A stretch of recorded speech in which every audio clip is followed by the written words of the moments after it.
Dua orang nenek yang terlibat perkelahian di pasar tradisional Desa Masalili terekam kamera amatir dan viral di media sosial. Video berdurasi 59 detik itu memperlihatkan kedua wanita berusia 58 tahun dan 70 tahun saling menjambak dan bergulingan di atas jalanan dalam pasar. Kami sengaja mengaburkan tayangan ini karena mengandung unsur kekerasan. Warga yang menyaksikan akhirnya berupaya melerai.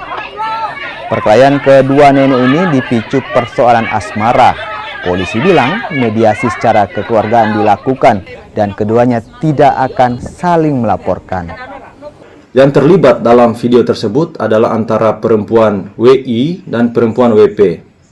Motif perkelahian kedua perempuan tersebut adalah terkait kecemburuan atau masalah asmara, yang mana suami sah dari saudari WP, yakni saudara LO, berjanji akan menikahi saudari WP, namun sampai saat ini belum juga direalisasikan, sehingga saudari WP selalu mendatangi rumah dari saudara LO untuk menagih janji untuk dinikahi.